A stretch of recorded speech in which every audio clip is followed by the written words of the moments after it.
Hello friends, welcome to my channel Shiva. मैं आज आपको चैप्टर 5 मिठाई वाला वसंत का समझाने वाला हूँ। मैं अब आपको चैप्टर समझाता हूँ। पाठ मिठाई वाला। बहुत ही मीठे स्वरों के साथ वह गलियों में घूमता हुआ कहता, बच्चों को बहलाने वाला, खिलौने वाला। इस अधूरे वाक्य को वह ऐसे विचित्र किंतु मादक मधुर ढंग से गाकर कहता कि सुनने वाला एक बार अस्थिर हो उठते। उसे इसने भीषित कंठ से फूटा हुआ गाना सुनकर निकट के कानों में हलचल मच जाती। अब मैं आपको बताता हूँ। बहुत ही एक गांव में एक मिठाई वाला था। उसको लोग मिठाई वाला कहते थे। वो बहुत ही मीठे स्वर में घूमता हुआ कहता था, बच्चों को बहलाने वाला, खिलौने वाला। वो मतलब अलग अलग तरह से बेचता था। कभी बांसुरी बेचता था वो, कभी मिठाई बेचता था वो, कभी खिलौने बेचता था। तो इस अधूरे वाक्य को वह इस तरीके से मादक ढंग से बोलता था कि सुनने वाला अपनी एक जगह पे खड़ा हो जाता था। उसके गले से फूटा हुआ वो स्वर, उसके गले से निकला हुआ वो स्वर सुनने के लिए। गाना सुनकर इसने विकसित कंठ से फूटा हुआ निकट के मकानों में हलचल मंदी। छोटे छोटे बच्चे को अपनी गोद में लिए युवतियाँ चिक्कों को उठाकर छज्जों पर नीचे झाँकने लगती। मतलब छोटे छोटे बच्चे होते थे जो उससे खिलौने, मिठाइयाँ, बांसुरी लिया करते थे। और उनकी मम्मियाँ उन्हें गोदी में उठाकर चिक यानी पर्दे के पीछे से आकर अपने छज्जे से झाँका करती थी। नीचे गलियों और उनकी अंतरिक्ष छोटे छोटे उद्यानों में खेलते और इठलते हुए बच्चों का झुंड उसे घेर लेता। और तब वह खिलौने वाला वहीं बैठकर खिलौने की पेटी खोलता। तो खिलौने वाला जो था वो वहीं बैठकर अपनी खिलौने की पेटी खोल देता। बच्चे खिलौने को देखकर पैसे लेकर उसके पास मोल भाव करने लगते, पूछते इसका दाम क्या है, इसका दाम क्या है।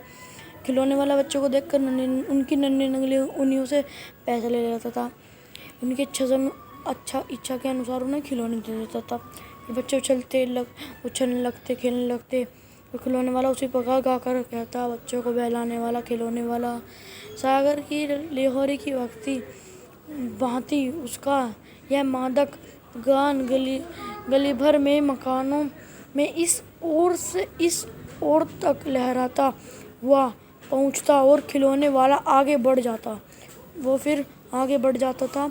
राय विजय बहादुर के बच्चे भी एक दिन खिलौने लेकर घर आए। राय विजय बहादुर वहाँ का बहुत बड़ा धनवान इंसान था। खिलौने लेकर घर आए। वे दो बच्चे थे, चुन्नू और मुन्नू। चुन्नू जब खिलौने ले आया तो बोला, मेला घोड़ा बहुत चुंदल है। चुन्नू बोला, और देख मेला कैचा चुंदल है। और दोनों अपने हाथों में घोड़े लेकर घर भर में उछलने लगे। इस बच्चे की माँ रोहिणी कुछ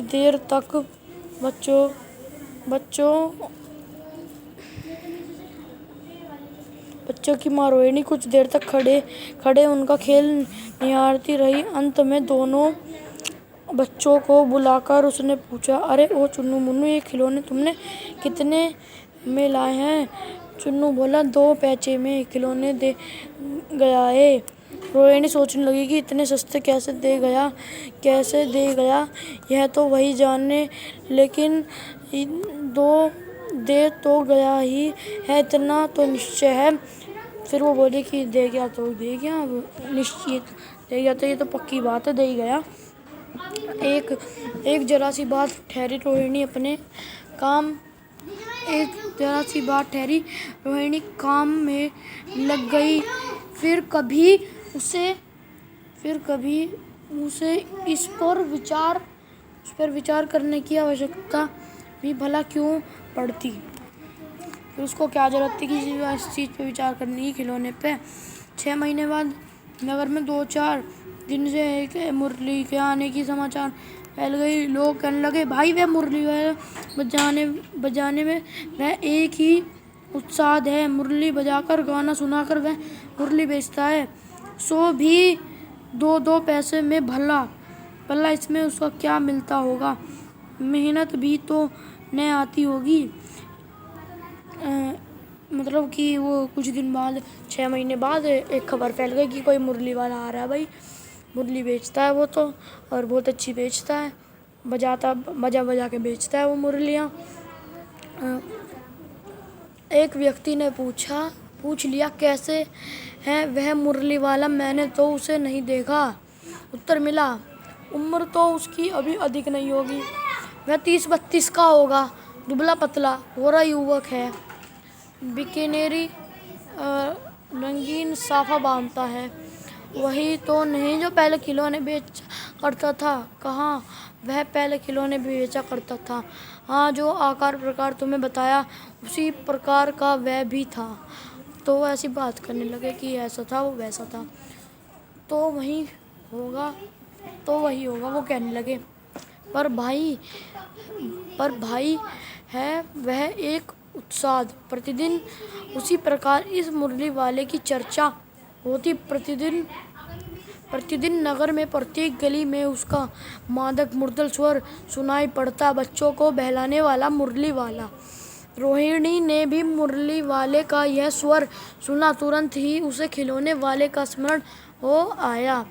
उनसे मन ही मन कहा खिलौने वाला भी इस तरह कर गा कर खिलौने बेचा करता था। उसने कहा कि जो खिलौने वाला है वो भी इस तरह से खिलौने बेचता है।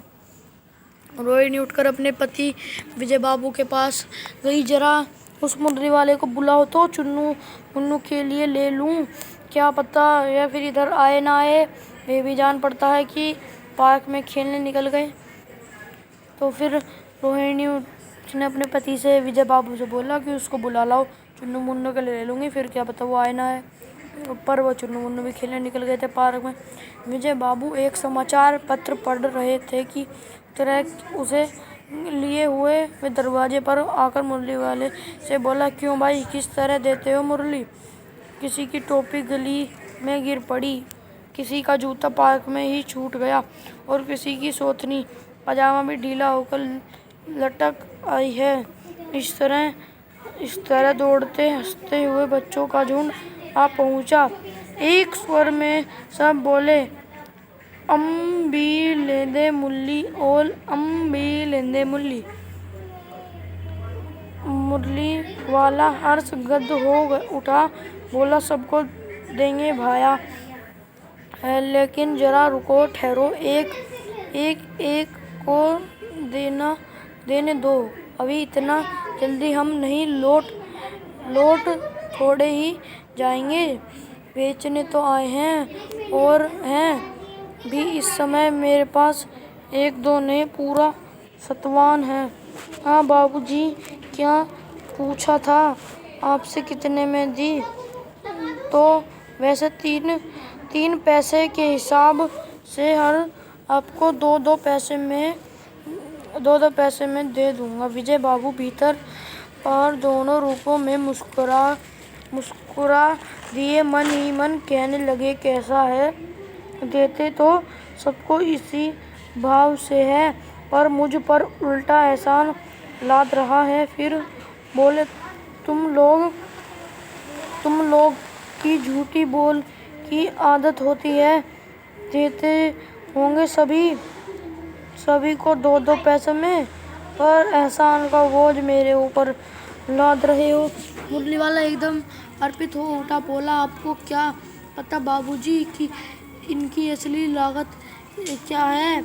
यह तो ग्राहक का दस्तूर होता है कि दुकानदार चाहे नहीं उठकर चीज़ों क्यों न बेचे, पर ग्राहक सही समझता है दुकानदार मुझे लूट रहा है। आप भला कहें कि विश्वास